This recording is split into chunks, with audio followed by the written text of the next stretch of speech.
Où faut-il investir de manière rentable au regard du prix des taxes foncières? Bonjour à toutes, bonjour à tous, ici Sophie Vergès, je vous souhaite la bienvenue dans ce nouveau podcast où nous allons parler du prix des taxes foncières. Alors tout d'abord, avant cela, nous allons voir déjà la définition des taxes foncières. Les taxes foncières, eh bien, vous allez les payer tout simplement lorsque vous allez être propriétaire d'un appartement, d'un immeuble par exemple, mais aussi d'un emplacement de parking. Et oui, on utilise le paiement de la taxe foncière, c'est un usage évidemment pour parler couramment de cet impôt entre contribuables, mais en fin de compte c'est un mauvais usage, puisque un usage de langage, puisque en fait ce sont les taxes foncières, puisque ça regroupe la taxe foncière des propriétés bâties, c'est-à-dire justement un immeuble, un appartement, une maison, et des propriétés non bâties, lorsque vous avez par exemple un emplacement de parking. Allez, vous savez tout déjà sur la définition des taxes foncières et donc vous ne ferez plus l'erreur. Alors, avant de vous lancer dans l'acquisition d'un bien immobilier ou d'un investissement, il va vous falloir calculer en fait l'impact justement de ces fameuses taxes foncières. Je vous rappelle d'ailleurs que le paiement des taxes foncières doit avoir lieu avant le 15 octobre de chaque année. Et bien sinon, évidemment, il y aura 10% de majoration. Ce serait évidemment dommage parce que justement, ça peut vous coûter très cher. Donc, comme vous le savez, les taxes foncières continuent à flamber, puisque d'ailleurs, il faut savoir que le calcul des taxes foncières se fait en fonction de la valeur locative d'un bien immobilier. Et à ce titre, eh bien, vous savez, la grille des valeurs locatives n'a pas bougé depuis de très nombreuses années. Et du coup, eh bien, le gouvernement aussi hésite, puisque, eh bien, par ricochet, ça va augmenter les taxes foncières. Alors, c'est la raison pour laquelle vous avez des disparités justement entre certaines villes, et nous allons voir notamment ces disparités. Alors, ça peut être un impôt assez lourd, puisque plus de 32 millions de contribuables payent évidemment ces taxes foncières, et il y a un surcoût qui peut être évidemment loin d'être négligeable pour vous, notamment en tant qu'investisseur ou en tant qu'acquéreur, donc il faut la calculer.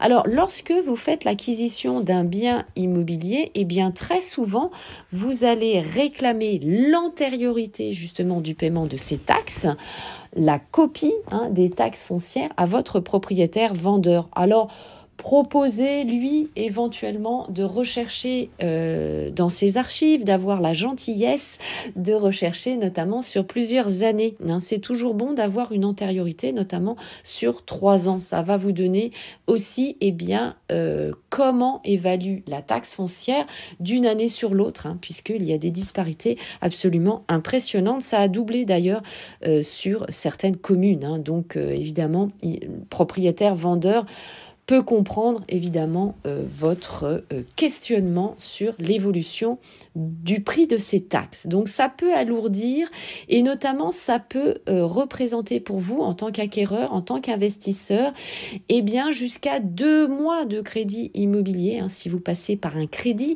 ce qui est le cas bien sûr de 9 fois sur 10, et ça va plomber bien sûr la rentabilité d'investisseurs immobiliers. Donc évidemment, soyez très prudents sur votre futur projet. Alors, à ce jour, c'est la ville de Montpellier qui remporte la place numéro 1 des villes et de la poussée, de la flambée du prix des taxes foncières. Ça représente 40 jours de location, c'est-à-dire 1 mois et demi de loyer. Quand on dit location, on parle bien sûr de location nue, c'est-à-dire que si vous louez en location meublée ou bien sûr en Airbnb, si évidemment vous faites ce type de location, ça sera complètement différent. Nous parlons du postulat que vous allez louer de manière classique, évidemment. Ça, c'est une étude de meilleuragent.com qui est un site évidemment de référence, notamment sur le prix du mètre carré sur les villes, hein, notamment lorsque vous tapez une adresse, vous allez très souvent tomber sur meilleuragent.com, site de référence, bien sûr, vous avez impôt.gouv.fr et demande de valeur foncière également. J'en cite plusieurs afin de ne pas être retoqué au sujet des publicités, bien sûr. Alors, cette étude va passer 11 grandes villes de France à la loupe, y compris Paris. Alors, les autres villes qui sont retoquées par cette étude pour la flambée des prix de la taxe, des taxes foncières, vous voyez, moi aussi je dis la taxe foncière, eh bien ça va être les villes de Toulouse, Nantes et Bordeaux. Donc attention, évidemment, ça correspond entre, en dessous de 40 jours, donc 38, 35 jours. La ville de Nantes également a le plus flambé aussi ces dernières années. Donc, soyez très vigilants sur cela. Il y a les villes, je continue les citations, de les citer Montpellier, Lille et Strasbourg. Vous avez également l'Union nationale des propriétaires immobiliers, l'UNPI, vers laquelle vous pouvez vous rapprocher pour également avoir des statistiques. Alors, il faut savoir justement que cette union nous informe que 2,3 mois de loyer, c'est la moyenne nationale représentée par le paiement des taxes foncières. Un peu plus de 2 mois. Donc voilà, c'est plus facile à rester en mémoire.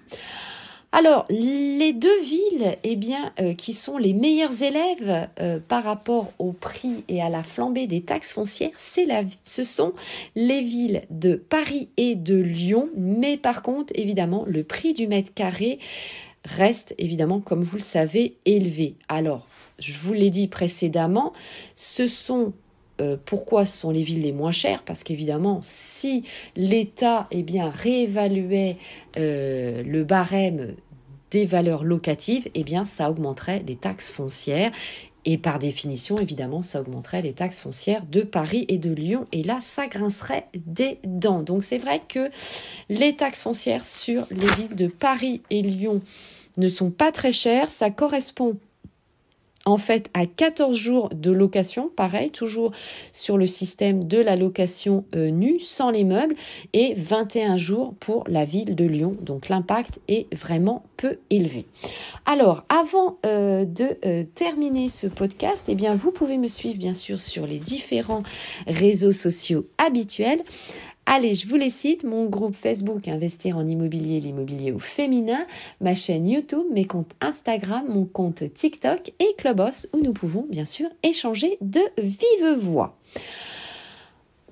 Et je vais vous poser bien sûr une question à la fin de ce podcast. Nous pourrons comme ça échanger ensemble. Alors, évidemment, comme tout investissement, vous le savez, vous devez, bien sûr, ça c'est ma dernière recommandation, regarder quelle va être la demande locative pour couvrir évidemment tous vos frais et que cela soit rentable. C'est évident avant d'investir. Vous allez pour cela regarder notamment le site LOC comme locationservice.fr.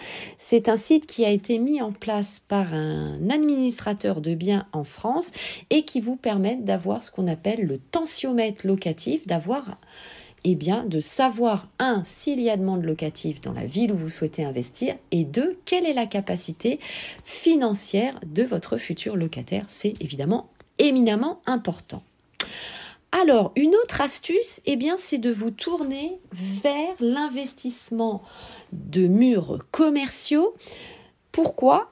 Parce que de convention express avec votre locataire, c'est votre locataire qui va payer justement les taxes foncières et vous n'aurez pas évidemment à les payer, vous allez les refacturer évidemment à votre locataire. Donc ça, évidemment, c'est un excellent conseil, accompagné bien sûr de la taxe des ordures ménagères, puisque lors d'un bail commercial, vous pouvez ajouter évidemment cela à votre locataire également. Allez, tournez-vous vers évidemment les murs, l'acquisition de murs de commerce.